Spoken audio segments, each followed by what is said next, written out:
کہ تبھی اچانک سے باڑھ آ گئی جو اپنے ساتھ سب کچھ بہا کر لے گئی، اور ساتھ میں دلہن کو بھی۔ وہ تو شکر ہے کہ دلہن خود ہی اپنی ڈولی سے باہر نکل آئی، ورنہ پوری بارات تو ڈولی کو چھوڑ کر نکل پڑی تھی اپنی جان بچانے کو۔ تبھی بارات کے کچھ لوگوں نے دیکھا تو جلدی سے دلہن کو پانی میں سے باہر نکالا۔ تب بیچاری دلہن پانی میں سے تو باہر نکل آئی، لیکن اپنی شادی کی نئی جوتی اور نئے نویلے ڈریس سے بھی ہاتھ دھو بیٹھی۔ ایکچولی تب کے زمانے میں گتے کی جوتیاں پہنی جاتی تھی، اور جس طرح کا رنگ پسند ہو کسی بھی سوٹ پر کچا رنگ دیا جاتا تھا۔ خیر وقت تھوڑا اور آگے سیکھا تو خدا نے ان کو اولادوں سے نوازا۔ ان کی 4 اولادیں تھیں، بشیر، حمید، وینس اور انور۔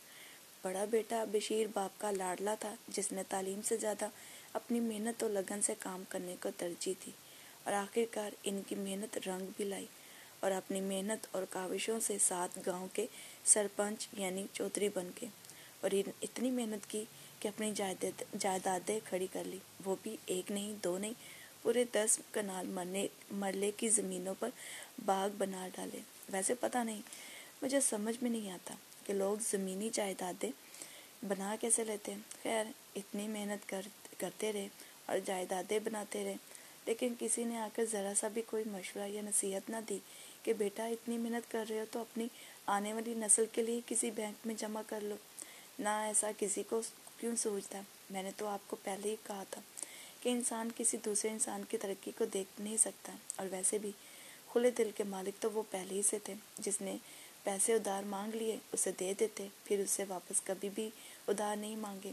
اور کسی بھی گاؤں میں کسی کو مدد کی ضرورت ہوتی، جیسے کہ مشورہ کسی کو چاہیے ہوتا، یا جگہ دلوانی ہوتی، یا پیسوں کی ضرورت ہوتی وغیرہ وغیرہ، تو وہ سب کے لیے ہر کام میں پیش رہتے، اور ان کے گودام میں اتنی گندم جمع ہوتی کہ اگر کسی کے پاس پیسے نہیں بھی ہوتے تو لوگ اپنی خوشی سے کوئی چیز دے کر گندم لے جاتے تھے۔ خیر کچھ لوگ اپنے آپ کو انسان نہیں فرشتہ سمجھتے ہیں، کیوں نہ سمجھیں، اور ان کے کام بھی تو فرشتوں جیسے ہی تھے۔ بس ایسے ہی زندگی کے نشیب و فراز کے باوجود ان کا ذہن سرسبز شاداب تھا اور احساسات زندہ، جبھی تو وہ فطرتاً محبت کرنے والے اور بہت نفیس انسان تھے، اور پھر انسانوں سے تو وہ بہت محبت کرتے ہی تھے، لیکن جانوروں کو بھی اتنی ہی محبت سے نوازتے تھے۔ انہوں نے اپنی شادی سے پہلے ہی ایک گھوڑی کی پرورش نہایت پیار اور محبت اور لاڈ سے کی تھی۔ تب کے دور میں آئل اور گھی ایجاد نہیں ہوئے تھے، بلکہ اصلی دیسی گھی کھایا جاتا تھا۔ وہ خود تو کھاتے اور اپنی گھوڑی کو بھی دیسی گھی کی چوری بنا کے کھلاتے تھے۔ بہت ہوشیار بھی تھی ان کی گھوڑی، بنا بتائے خود جگہ تک لے جاتی تھی۔ پھر انہی دنوں میں جلال کی بیٹی وینس جوان ہوئی تو سب سے پہلے جلال نے اپنی بیٹی کا رشتہ طے کیا، اور پھر وینس کی شادی میاں میر انہوں نے خوب دھوم دھام سے کی۔ شادی کے کچھ دنوں بعد وینس اپنے شوہر کے ساتھ کراچی شفٹ ہو گئی اور اپنی شادی شدہ لائف گزارنے میں مصروف ہو گئی۔ زندگی سے بشیر کو پیار اتنا تھا کہ وہ اپنی زندگی محبت اور سکون سے بسر کرنا چاہتے تھے، لیکن یہ ان کی خوش قسمتی کہ پہلے ان کی زندگی میں ہماری دادی خورشید آ گئی۔ خورشید نے کسی بات پر لڑائی کرنا سیکھا ہی نہیں تھا۔ وہ جتنی حسین تھی، اس سے کہیں زیادہ خوش مزاج اور خوش گفتار زندگی کے خوبصورت سال بشیر نے خورشید کے ساتھ نباہ کرنے میں گزار دیے۔ اسی نام میں خدا نے ان کو خوبصورت اولادوں سے نوازا۔ ان کی 3 اولادیں تھیں، منور، ثریا اور صابر۔ بچپن میں بڑا بیٹا منور جو کہ 5 سال کی عمر میں ہی کافی ذہین اور بہت ساری خوبیوں کے مالک تھا، اور اتنا ذہین کہ اگر ایک دفعہ کسی چیز کو ایک نظر بھی دیکھ لیتا تو فوراً ذہن میں بیٹھ جاتی۔ حساب کتاب میں تو پوچھو ہی مت، سب ابھی اپنی انگلیوں پر ہی گن رہے ہوتے، اور منور صاحب اپنے ذہن میں ہی جلدی سے حساب کر کے بتا بھی دیتے، اتنے ذہین تھے وہ۔ ان کے بعد دوسرے نمبر پہ ان کی بہن ثریا، جو کہ 3 سال کی عمر میں ہی بہت زیادہ خوبصورت ہونے کے ساتھ ساتھ بہت زیادہ کمزور بھی تھی، پیدائش سے ہی مختلف بیماریوں کا شکار رہی تھی۔ مسلسل بخار میں مبتلا رہنے کی وجہ سے اس کی صحت دن بدن گرتی جا رہی تھی، اور بہت زیادہ کمزوری کی وجہ سے اس سے بچوں کے ساتھ کھیلنا تو دور، چند قدم چلنا بھی دشوار ہو جاتا تھا۔ جب ڈاکٹر کو چیک اپ کروایا تو پتہ چلا کہ ٹائیفائڈ بخار کی وجہ سے اس کی صحت گرتی جا رہی تھی۔ کچھ دن باقاعدگی سے علاج کروایا، لیکن لیکن شاید قسمت کو منظور ہی نہ تھا۔ ایک دن ڈاکٹر کے باقاعدہ چیک اپ کے دوران ڈاکٹر نے سرنج صاف کر کے سریا کو انجیکشن لگایا اور چلا گیا۔ ان کے جانے کے بعد خورشید نے اپنی بیٹی سریا کے ماتھے کو محبت بھرا بوسہ دیا اور ایک طرف منہ کر کے آنسو صاف کیے۔ میری بچی، تم ہی سے تو ساری رونقیں ہیں، خدا تمہیں جلد ٹھیک کر دے گا۔ امی، اس سے پہلے کہ سریا بات کو مکمل کرتی، اس کی آواز حلق میں اٹک کر رہ گئی۔ سریا! خورشید مضطرب انداز میں سریا پر جھکی، بے نور آنکھوں سے بار بار کچھ دیکھنے کی کوشش کی، لیکن نگاہیں دید کو ترستی رہ گئی۔ دھڑکن ساتھ چھوڑ گئی، لیکن موت کا آہنی پنجہ اسے اپنی گرفت میں لے چکا تھا۔ سریا کا اپنا سر ڈھلا کر اس کے اپنے ہی شانوں پر گر گیا۔ ایک ہچکی سی آئی اور وہ ہمیشہ ہمیشہ کی نیند سو گئی۔ سریا کا بے جان جسم خاکی بستر پر پڑا رہا۔ خورشید بیگم کی پوری فیملی تڑپ اٹھی اور زبان حال سے ماتم کنا تھے۔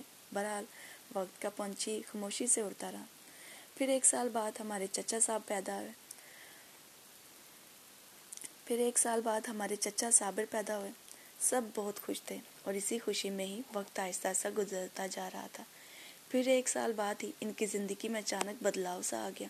اور ویسے بھی کہتے ہیں نا کہ زندگی استاد سے زیادہ سخت ہوتی ہے۔ یہ میں اس لیے کہہ رہی ہوں کیونکہ بیٹھے بیٹھے ہی ان کی خوشیاں ان کے ہاتھ سے چھین لی گئی۔ اور ویسے بھی صاحب، وہ خوشیاں ہی کیا جو راس آ جائیں۔ بہرحال یہ ان کی بدقسمتی تھی کہ بشیر کے ساتھوں گاؤں کے چودھری بننے کی وجہ سے لوگ ان کے دشمن بھی بن گئے، اور آخرکار ان دشمنوں نے ان کو اگلی دنیا میں پہنچا کر ہی دم لیا۔ اور بدقسمتی سے دیکھو کہ 1 مہینہ ہو چکا تھا اور یہاں ان کے گھر والوں کو ان کے مرنے کی خبر تک نہ تھی۔ بعد میں بھی پتہ نہ چلتا اگر گوڑی 1 مہینہ بعد آ کر خورشید بیگم کو کھینچ کر اس خالی میدان میں نہ لے جاتی جہاں پر ان کو قتل کیا گیا تھا، لیکن باڈی وہاں پر نہ تھی۔ جب پولیس اسٹیشن پہنچے رپورٹ لکھوانے تو پتہ چلا کہ ایک باڈی ان کو ملی ہے۔ اس لیے پردادا جلال اور دادی خورشید کو وہ جانچ پڑتال کے لیے باڈی کے پاس لے گئے اور ان کو ساری صورتحال سے آگاہ کیا کہ ان کا قتل ہوا تھا اور کافی دشمنیاں تھیں ان کے پیچھے۔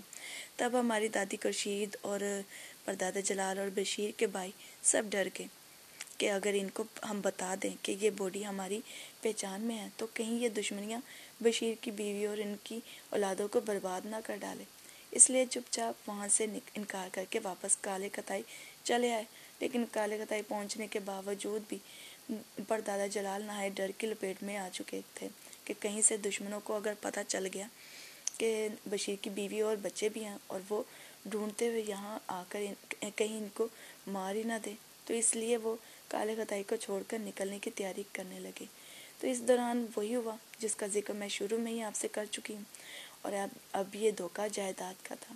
دادا بشیر کی اتنی بڑی جائیداد کو ان کے ساتھ وہ کیسے جانے دیتے؟ کالے کتائی کے رشتہ داروں نے ان کی زمین پر اپنی ملکیت کا دعویٰ کیا، لیکن پردادا جلال اور دادی خورشید نے ان کی پیشکش قبول نہ کی۔ دادی اور پردادا زمین چھوڑنے کو تیار نہ تھے۔ کالے کتائی کے تمام رشتہ داروں کو پتہ تھا کہ یہ لوگ اپنی زمین فروخت نہیں کریں گے، اس لیے مجبوراً انہوں نے کاغذات پر دادی خورشید کا ہاتھ پکڑ کر زور زبردستی کے ساتھ انگوٹھا لگوا لیا، جسے بعد میں خورشید اور جلال نے بنا کسی بحث کے اور عدالت میں جانے کے بجائے اپنی جان چھڑانے کے چکروں میں سب کچھ وہیں چھوڑ چھاڑ کر وہاں سے نکل گئے، ورنہ ان کا بالکل بھی ارادہ نہ تھا کہ اپنی اتنی ساری زمین ان کو مفت میں دے دے، اور یہاں تک کہ کالے کتائی والے اپنی اس کارستانی پر شرمندہ بھی نہ تھے۔ خیر، سب کالے کتائی سے نکل کر لاہور میں رہائش پذیر ہونے کے لیے آ گئے۔ لاہور میں یہ ایک جگہ جو لال پل کے نام سے مشہور تھی، اور اس جگہ کے لیے ایک اور چیز بہت مشہور تھی کہ اس جگہ پر بھوتوں پریتوں کا آنا جانا تھا، اس لیے وہاں اس جگہ کے پاس سے لوگ گزرنے سے بھی ڈرتے تھے، لیکن اس جگہ پر جانے کی ہمت صرف اور صرف ہمارے پردادا جلال نے دکھائی، اور ویسے بھی تب کے دور میں کوئی روک ٹوک بھی نہ تھی۔ جس نے اپنی مرضی اور محنت سے جتنی زمین صاف کر لی پھر وہ اس کی ہو جاتی۔ ایکچولی اس جگہ پر کافی جھاڑیاں اور نمی موجود تھی اور باقی کی بنجر زمین یعنی سنسان علاقہ تھا۔ بہرحال پردادا جلال نے ان جھاڑیوں کو جڑ سمیت ختم کرنے کے لیے آگ لگا کر صاف کی تاکہ وہاں رہائش کے لیے جگہ بن سکے، اور صاف کرتے کرتے پوری زمین ہی صاف کر ڈالی۔ جتنی جتنی زمین ان کو چاہیے تھی تو انہوں نے پیمائش اور سوچ بچار کے ساتھ اتنی زمین پر دیواریں کھڑی کر لی تاکہ جب میرے بیٹوں کی شادی ہوگی اتنی جگہ میں ایک بیٹے کو دے دوں گا اور اتنی جگہ اپنے دوسرے بیٹے کو، اتنی جگہ دادی خورشید کو، اور اتنے حصے میں خود اپنی بیوی کے ساتھ رہوں گا، اور باقی کی جتنی زمین تھی تھوڑی تھوڑی کر کے سستے داموں یعنی 25 روپے میں اجنبی لوگوں کو بیچتے رہے تاکہ لوگ ہمارے پاس آ کر یہاں رہیں۔ آبادی کے چکروں میں انہوں نے اپنی باقی کی ساری زمین بیچ ڈالی، جو کہ اب کے دور میں یہ جگہ لال پل گوسیا کالونی کے نام سے مشہور ہے۔ پھر کیا، سب اپنی اپنی زندگی میں مصروف ہو گئے۔ ارے ان سب باتوں میں میں تو آپ کو بتانا ہی بھول گئی، جب دادی اور پردادا جلال لاہور میں اچھے سے رہائش پذیر ہو گئے تو دادی خورشید جو کہ 8 بہن بھائی تھے، ان کی بہنوں میں سے ایک بہن جس کا نام مختارہ تھا، دادی خورشید اور پردادا جلال نے باہمی رضامندی سے انور کی شادی مختارہ سے کر دی۔ پھر خاموشی سے وقت کا پنچھی اڑتا رہا کہ ایک دن دادی خورشید اپنے میکے مختارہ کا 1.25 مہینہ کروانے کے لیے گئی تھی اور اپنے ساتھ گود میں کھیلتے اپنے چھوٹے بیٹے صابر کو بھی ساتھ میں لے گئی۔ پورے 1 مہینے کے بعد جب دادی خورشید گھر میں آئیں تو اپنے بڑے بیٹے منور کو صبح سویرے اسکول میں جانے کے لیے اٹھایا تو منور نے بتایا کہ اب میں اسکول نہیں جاتا بلکہ میں تو اب نوکری کرتا ہوں۔ تو دادی پریشان ہو گئی اور پوچھنے لگی کہ یہ کیا کہہ رہے ہو؟ پھر منور نے تفصیل سے بتایا کہ جب آپ اپنے میکے گئی تھی تو چچا انور نے مجھے اور نذیر جو کہ دادی خورشید کا بھائی تھا کو اسکول سے زبردستی ہٹوا دیا تھا اور مجھے نوکری پر ڈال دیا۔ اب 1 مہینہ ہو گیا تب سے میں کام کر رہا ہوں۔ یہ سب سن کر دادی خورشید کو تو رونا ہی آ گیا۔ پھر منور نے اپنی امی کو چپ کرواتے ہوئے کہا کہ نہیں امی مت روئیں آپ، ویسے بڑے ہو کر بھی تو میں نے ہی نوکری کرنی تھی نا، تو کیوں نہ میں ابھی سے کر لوں۔ دادی خورشید چپ ہو کر کہنے لگی نہیں ابھی تم نہیں کرو گے نوکری، میں تم دونوں کی ماں ابھی زندہ ہوں، تم دونوں کی پرورش کے لیے مجھے اکیلے نوکری بھی کرنی پڑی تو میں کروں گی بیٹا، ابھی تمہاری عمر پڑھنے کی ہے۔ لیکن منور نے اپنی امی کو چپ کراتے ہوئے کہا چھوڑو امی پڑھائی کو، اب جو ہو گیا سو ہو گیا، میرے کمانے سے 4 پیسے تو آئیں گے گھر پر۔ پھر انہی دنوں میں منور کے نانا اور ہمارے پڑنانے کو، جن کو پیار سے سب فوجو کہہ کے بلاتے تھے، ان کو جب پتہ چلا تو ان کو بہت دکھ ہوا۔ پھر انہوں نے اپنے چھوٹے بیٹے نذیر کو بھی خورشید یعنی اپنی بیٹی کو دے دیا کہ جہاں تیرا پتر 2 روپے کمائے گا وہاں پر تیرا بھائی بھی تجھے کما کے دے گا، اب لے جا اپنے بھائی کو بھی، آج سے یہ بھی تیرا پتر ہوا، یہ تینوں مل کے کما لیں گے۔ بہرحال وقت اسی طرح سے دبے پاؤں گزرنے لگا اور اب وہ دوران پہنچا جب ہماری نانی عرف خورشید کی بہن حمیدہ جوان ہوئی اور وہ دوگیج کے کسی اسکول میں 2 چوٹیاں بنا کر 5ویں جماعت میں پڑھنے جاتی تھی۔ ایکچولی 2 چوٹیوں کی وجہ سے وہ بہت پیاری سی لگتی تھی اور جب وہ اسکول کے لیے چلتی ہوئی آ رہی ہوتی تو ایسے معلوم ہوتا مانو کوئی گڑیا ہی چلتی آ رہی ہو۔ لیکن ہمیشہ اسکول جاتے وقت اور آتے وقت نانی حمیدہ کو محسوس ہوتا کہ 2 نگاہیں مسلسل ان کا پیچھا کرتی ہیں اور تو ان نگاہوں کے ساتھ وہ اس چہرے کا ہمیشہ دیدار بھی کرتی تھی، اور جب وہ چہرہ نظر نہ آتا تو نانی حمیدہ کی نگاہیں اسے ڈھونڈنے لگ پڑتی کیونکہ دل ہی دل میں وہ بھی ان سے محبت کرنے لگی تھی۔ تو ایک دن نانی حمیدہ کی طبیعت ٹھیک نہیں تھی اور اس نے چھٹی کر لی۔ پھر دوسری طرف وہ لڑکا جس کا نام برکت مسیح تھا حمیدہ کو دیکھنے کے لیے اسکول کے باہر کھڑا ہو گیا، لیکن اسے وہ نظر نہ آئی جس کا دیدار کرنے کے لیے وہ اتنی دیر کھڑا رہا۔ چھٹی کے وقت بھی نظر نہ آئی تو پریشان ہو کر برکت حمیدہ کے گھر جا پہنچا، کیونکہ وہ آپس میں کزن جو تھے اسی لیے اس کے فوراً گھر پہنچ گیا۔ پھر تو برکت کا روز کا معمول ہی بن گیا تھا حمیدہ کے گھر آنا جانا۔ پھر آخرکار برکت کی وجہ سے حمیدہ کو صرف 5 جماعتیں ہی پڑھنی پڑی، کیونکہ برکت نے حمیدہ کے لیے رشتہ جو بھیج دیا تھا لیکن حمیدہ کی خود بھی دلی خواہش تھی کہ انہی کے ساتھ میری شادی ہو جائے تو اچھا ہے۔ پھر آخرکار حمیدہ بیگم جلو کے کسی چھوٹے سے گاؤں میں شادی کر کے برکت کی زندگی میں بہار لے کر آ گئی اور پھر اپنی خوشیوں سے بھرپور شادی شدہ زندگی میں مصروف ہو گئی۔ اسی اثناء میں خدا نے ان کو بڑی خوبصورت بیٹی سے نوازا جس کا نام انہوں نے ریاض رکھا۔ آپ سوچ رہے ہوں گے کہ ریاض تو لڑکوں کا نام ہوتا ہے، لیکن اس دور میں جب پاکستان اور انڈیا سب اکٹھے مل کر رہتے تھے، چاہے لڑکا ہو چاہے لڑکی ہو، تب دیکھ بھال کر نام نہیں رکھے جاتے تھے۔ بہرحال پھر 11 سال بعد یعنی 1966 کا دوران پہنچا، تب حمیدہ اور برکت کے ہاں ایک بہت ہی خوبصورت اور نٹکھٹ بیٹی نے جنم لیا جس کا نام انہوں نے شناز رکھا۔ تب پر دادا جلال نے انہی لمحوں میں اس گاؤں کے صوبادار برکت کے سامنے مدح دل بیان کر دیا: برکت، میں اپنے بڑے پوتے منور کے سر پر سہرا دیکھنا چاہتا ہوں۔ پر دادا جلال نے برکت کی بیٹی شناز کو اپنی گود میں اٹھاتے ہوئے بڑے ارماں بھرے لہجے میں کہا: ہاں بھائی صاحب، میں نے بھی برسوں سے اپنی بہن کے گھر کی زینت کو اپنے گھر کی زینت بنانے کی دعا کی ہے۔ خورشید نے بھی یکلخت اپنے خوابوں کی تعبیر سنائی۔ برکت کے چہرے پر کوئی حیرت و استعجاب نہ تھا۔ فقط ایک لمحے کی خاموشی کے بعد انہوں نے کہا: ٹھیک ہے، میں ابھی حمیدہ سے بات کرتا ہوں۔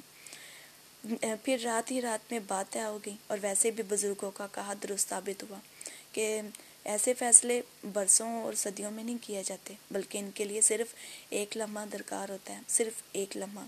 پھر منور کی امی نے شناز کی چھوٹی سی انگلی میں انگوٹھی ڈال دی اور محلے پڑوس اور قریبی رشتہ داروں میں مٹھائی بانٹ دی گئی۔ اس شام کو شناز منور کی کتاب حیات کا اہم باب بن گئی۔ وقت دبے پاؤں گزرتا چلا گیا۔ موسموں کے تغیر اور تبدل، اجالے کی روشنی، تاریکی کی تیرگی، جوں کی توں سلامت رہی۔ وہی بہاروں کی مدر مدر رمجم اور وہی خزاں کی چرا دستیاں۔ کائنات کا نظام جوں کا توں رہا، لیکن شناز نے بچپن سے قدم نکالا تو جوانی کی طرف بڑھایا۔ جوانی قیامت خیز آئی۔ وہ اب 8 سال پہلے کی گول مٹول شناز نہ تھی، بلکہ کلی بن چکی تھی۔ وہ ایسا پھول تھی جس کی خوشبو سونگھنے کے لیے ہر کوئی تیار تھا۔ اس کا تھرکتا ہوا کومل بدن جیسے بہتے دھارے کی طرح، یا کوئی جھرنا پھوٹ پڑے۔ اس کا نکھرتا ہوا سفید رنگ، بڑی بڑی بادامی آنکھیں، پلکوں کی گھنی جھالروں میں ہمیشہ خواب آ گئی رہتے۔ ہونٹوں کے اوپر ایک سیاہ تل جسے حسن پر دربان بٹھا رکھا ہو۔ نازک شانوں پر سیاہ زلفیں حد بے ترتیب بکھری رہتی، جن کے بارے میں وہ اکثر لاپرواہ رہتی۔ بہرحال 8 سال بعد منور کے چچا حمید کی بڑی بیٹی نسرین کی شادی تھی۔ برکت اور حمیدہ کی پوری فیملی کو بھی بلایا گیا تھا۔ وہاں شناز نے جانے سے انکار کرنا چاہا، مگر پردادا جلال نے ایک نہ سنی، اس لیے شناز کو بھی شادی میں جانا ہی پڑا۔ ابھی رات کے 9 ہی بجے تھے، لیکن شام کے سائے رفتہ رفتہ سیاہی میں ڈوبتے ہی جا رہے تھے، اور اب شام ہوتے ہی سردی بڑھتی جا رہی تھی۔ برکت کی گاڑی پردادا جلال کے کچے پکے گھر کے قریب پہنچ چکی تھی۔ گھر کی طرف قدم بڑھاتے ہوئے راز کو یاد آیا کہ اس کا بیگ گاڑی میں ہی رہ گیا۔ اس نے منت بھرے انداز میں اپنے لبوں پر ہلکی سی مسکراہٹ بکھیرتے ہوئے شناز سے کہا: بہو۔ پیار سے سب شناز کو بہو کہتے تھے، کیونکہ یہ بہت بہادر اور ہمیشہ لڑکوں کی طرح رہتی تھی۔ میرا بیگ گاڑی میں سے لے آؤ۔ تو وہ گاڑی کی طرف واپس پلٹ گئی۔ وہ بیگ کندھے پر لٹکا کر موسم سے لطف اندوز ہونے کے لیے آرام سے چلنے لگی۔ کیونکہ رات آہستہ آہستہ گزرتی جا رہی تھی، سردی کا زور بھی بڑھتا جا رہا تھا، اور پتہ نہیں کیوں منور کا آج ان ہنگاموں و شور میں دل ہی نہیں لگ رہا تھا، ورنہ وہ تو 15 سال کی ہی عمر میں بڑا رنگین مزاج واقع ہوا تھا، جو ہر ہنگاموں اور شور میں بڑھ چڑھ کر حصہ لیتا تھا۔ لیکن آج انہی ہنگاموں سے وہ دور بھاگ رہا تھا۔ تقریباً 1 میل نہر کے کنارے چلتا ہوا وہ اونچے اور گھنے درختوں کے ایک جھنڈ کے پاس جا پہنچا۔ ایک پختہ روش بل کھاتی ہوئی کہیں اندر جا رہی تھی۔ فضا میں مکمل سکوت طاری تھا کہ چلتے ہوئے وہ اپنے قدموں کی چاپ واضح طور پر سن سکتا تھا۔ اچانک اس کی نظر سامنے پڑی تو وہ مغلوب اسی کو مسلسل دیکھے چلا گیا۔ اور باقی کی کہانی اگلے پارٹ میں۔ Thank you, bye.